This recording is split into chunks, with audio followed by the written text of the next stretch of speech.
हमें सीरीज दे रखी हैं, 4 सीरीज हैं और हमें ये चेक करना है कि कौन सी सीरीज डाइवर्जेंट है।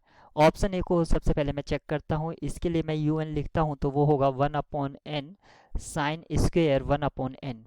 आप जानते हैं कि अगर कोई भी सीरीज कन्वर्जेंट होती है तो वो ज़ीरो को टेंड्स करेगी। अगर डाइवर्जेंट है या अगर किसी की लिमिट ज़ीरो है तो हम ये इम्प्लाई नहीं कर सकते कि हाँ वो कन्वर्स करेगी। फॉर एग्जांपल आप ले सकते हैं 1/n, ये डाइवर्जेंट सीरीज है लेकिन 1/n जो है वो ज़ीरो पर टेंड्स होता है।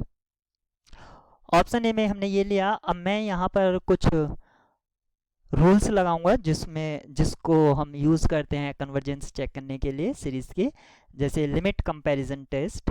उसके लिए मुझे यू एन और वी एन यूज़ करना होगा। तो सबसे पहले मैं यू एन को इस तरह से लिख सकता हूँ 1/n into 1/n square into sine square 1/n।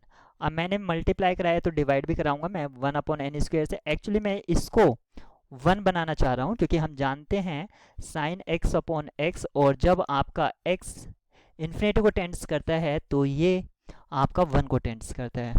तो मैं यहाँ पर ये फॉर्म करना चाह रहा था। तो ये हमारे पास अब क्या बन जाता है, यू एन हमारे पास कुछ इस तरह से बन जाएगा 1/n³ इंटू साइन, ये हमारे पास बन गया है sine square 1/n upon 1/n square. V n मैं कंसीडर कर लेता हूँ 1/n³ को। By p series test v n आपका कन्वर्जेंट है पी सीरीज टेस्ट से। यू एन भी हमारा कन्वर्जेंट होगा अगर इफ हमारे पास limit of you N upon we n not equals to 0 होनी चाहिए एंड फाइनाइट होनी चाहिए। तो हम इसकी लिमिट चेक कर लेते हैं। Limit of you N upon we N अगर मैं फाइंड आउट करता हूं तो साइन स्क्वेयर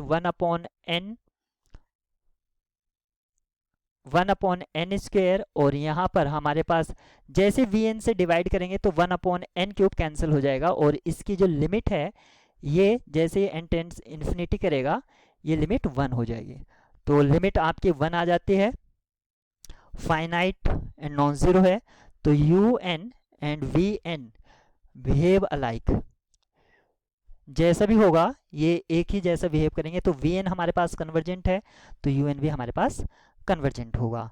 अब हम ऑप्शन बी को देखते हैं। इसमें log n है इन्वॉल्व, और log n का हम डायरेक्ट एक्सपेंशन नहीं कर सकते, मैनिपुलेशन करना होगा।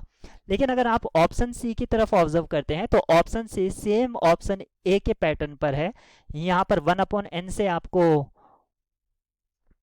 मल्टीप्लाई डिवाइड कराना होगा, तो ये ऑप्शन सी भी आपका कन्वर्जेंट हो जाएगा, क्योंकि हम जानते हैं कि लिमिट 10x अपॉन x, और जब आपका x इन्फिनिटी को अप्रोच करता है तो 10x अपॉन x की वैल्यू 1 को अप्रोच करती है। तो ऑप्शन डी भी आपका कन्वर्जेंट सीरीज है। तो यहाँ पर जो पूछा था डाइवर्जेंट सीरीज, ऑप्शन बी आपका डाइवर्जेंट सीरीज होगा।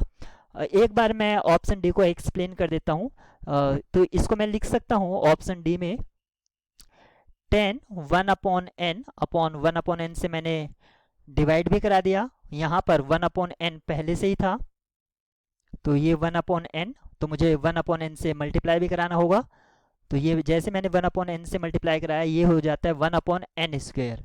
यहाँ पर आप पी सीरीज टेस्ट अप्लाई कीजिए। जैसे आप पी सीरीज टेस्ट अप्लाई करेंगे जो वी एन है वो हो जाएगा 1/n स्क्वेयर, ये कन्वर्जेंट हो जाएगा। और U N upon we N करेंगे तो इसकी जो लिमिट है वो फाइनाइट यानी कि 1 आ जाएगी। इसी तरह ऑप्शन सी में भी कर सकते हैं। पर्टिकुलर प्रॉब्लम के लिए आपका जो की है वो ऑप्शन बी है।